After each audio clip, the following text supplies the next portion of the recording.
La descolonización comenzó en torno a la Primera Guerra Mundial, pero su mayor auge fue durante la Segunda Guerra Mundial, cuando las colonias vieron la oportunidad de independizarse de sus metrópolis europeas. Con el fin de la Segunda Guerra Mundial, muchas llevaron a cabo guerrillas contra las metrópolis occidentales y otros fueron más de forma más pacífica. Entonces, era debido más porque Europa lo que no quería era perder prestigio en torno a quién era el que tenía más colonias. Finalmente, muchas de ellas comenzaron con la descolonización y más por presiones de Estados Unidos y de la Unión Soviética porque querían evitar que los europeos o las potencias europeas tuviesen colonias para obtener mayor prestigio a nivel no solo ya europeo, sino mundial. Entonces, fueron presiones por parte de las dos superpotencias. La Segunda Guerra Mundial demostró la debilidad de las potencias europeas. Francia y Reino Unido fueron derrotadas en los primeros años del conflicto, Alemania e Italia lo fueron al final. El mito de la invencibilidad europea estaba definitivamente roto. Claro, Europa ya con la Primera Guerra Mundial acabó ya malamente en torno a la economía y en lo militar, porque ya Japón y Estados Unidos tuvieron un papel muy importante y fueron además grandes potencias con el fin de la Primera Guerra Mundial, pero con la Segunda Guerra Mundial Europa quedó devastada y ya no era el continente más importante a nivel mundial. Las colonias participaron en la guerra y aportaron tropas y recursos y también combatieron en su propio territorio contra los enemigos de su metrópoli. La formación de guerrillas y la inclusión de tropas coloniales sirvieron en los ejércitos para formar militarmente a numerosos cuadros que después lideraron los procesos de independencia. Agotadas por el conflicto, las potencias europeas tuvieron serios problemas económicos y militares para poder sostener sus imperios. Resultó difícil justificar ideológicamente el imperialismo y los deseos de independencia se relacionaban con el desarrollo de las ideas de libertad y democracia, que habían constituido la fuerza ideológica para vencer al nazismo y al fascismo, es decir, a los regímenes totalitarios. Era muy difícil negar a las colonias los mismos principios que legitimaban los sistemas políticos de las metrópolis. Claro, con la Segunda Guerra Mundial Europa quedó devastada y además muchas de las colonias europeas que participaron en la Segunda Guerra Mundial sí ayudaron a sus metrópolis en torno a llevar más tropas, recursos, incluso lucharon contra los enemigos que atacaban bueno, a las colonias de las metrópolis. Y claro, todo esto formó al final guerrillas, inclusión de tropas coloniales, que dio lugar a que algunos líderes, pues, con esas tácticas europeas que eran pues, bastante buenas, pues muchos de los líderes pues, llevasen a cabo la independencia de sus mm, metrópolis y además Europa tenía problemas económicos, militares para tener grandes imperios debido a la falta de recursos, etcétera, etcétera. Y esto dio lugar a que era muy complicado llevar a cabo un imperialismo y además justificarlo en torno a la ideología. Todo esto provocó que la independencia reclamase ideas como libertad y democracia porque fueron las que vencieron a los regímenes totalitarios, a Alemania, a Italia y a muchos países en torno a las dictaduras relacionadas con el nazismo y el fascismo. Era muy difícil también negar a las colonias los mismos principios que legitimaban los sistemas políticos de las metrópolis. Es verdad que, claro, las colonias querían libertad, democracia, pero claro, fue muy complicado. Al final surgió bueno, regímenes dictatoriales en mucho, de carácter cercano a la Unión Soviética o cercano a Estados Unidos, y eso que muchos de los países que nacieron del tercer mundo querían ser independientes y no inmiscuirse en ningún conflicto de los dos bloques, liderados por Estados Unidos y la Unión Soviética.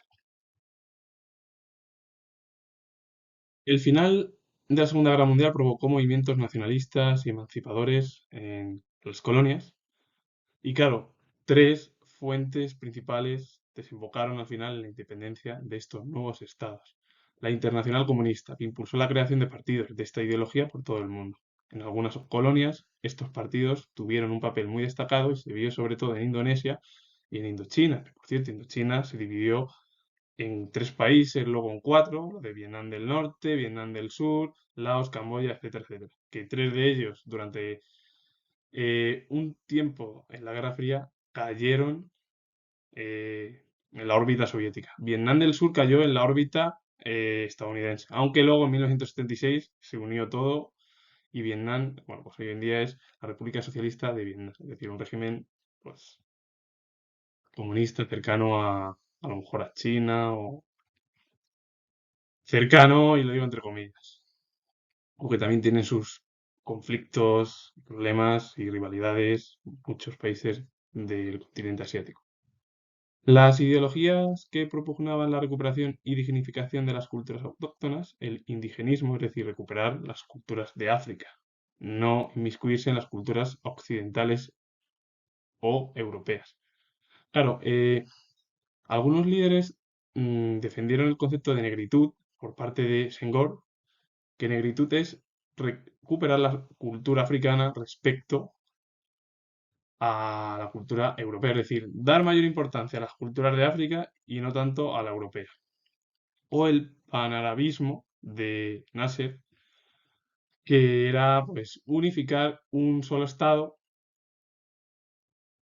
de todos los países árabes, es decir, que todos los países árabes quedasen unificados en un único estado. Se intentó, pero finalmente fracasó. Es verdad que Egipto, con Yemen, con Siria, pero finalmente no tuvo éxito esa unificación.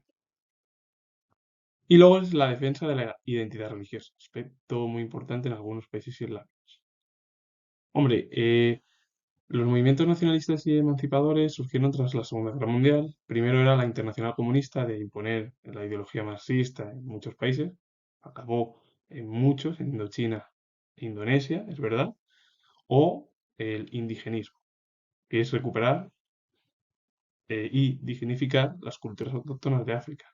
Senghor llevó a cabo el concepto de negritud, que es todos los países deben dar mayor importancia a la cultura africana y no tanto a la europea. O el panarabismo, un único Estado árabe que se unifiquen todos, es decir, muchos estados árabes unificados en uno solo, en uno. Y luego la identidad religiosa, que es algo, pues, en algunos países islámicos muy importante. Algunos líderes locales, como Gandhi en India o Ho Chi Minh en Indonesia o Kumat en Ghana, tuvieron un papel destacado en torno a la independencia, y más porque ellos pertenecían a las élites locales y habían recibido formación en Occidente, y claro, volvieron a sus países, optaron por reivindicar su cultura como base del nacionalismo que inspiró sus movimientos. La fuerza dirigente de estos grupos independentistas se hallaba en las burguesías comerciales y administrativas, que conformaban la minoría dominante local y que aportaron los dirigentes y los recursos necesarios. Claro, al final los líderes más importantes como Gandhi, Ho Chi Minh o Kumat fueron líderes que tuvieron educación en Occidente, y todo ello provocó al final que tras recibir la formación en Europa, fueron a sus países, reivindicaron el nacionalismo para independizarse, y claro, eran al final burguesías comerciales y administrativas que eran una minoría, porque claro, el resto de la población de África estaba pues en otros problemas, y era como modificar un régimen más o menos, sí, en torno al imperialismo europeo, pues llevar a cabo luego otros regímenes en torno a personas en una única figura, es decir, regímenes unitarios, que era una única persona que gobernaba los nuevos estados nacientes. Aparte de que los dirigentes nos aportaron ideas, recursos que fueron muy importantes en torno al final a que estos países se independizasen y comenzasen su historia de forma independiente de Europa. Y con ello finalizo, comento que tengo el grado de historia. Si os gusta este vídeo, darle a like, suscribiros y comentar. Saludos. Adiós.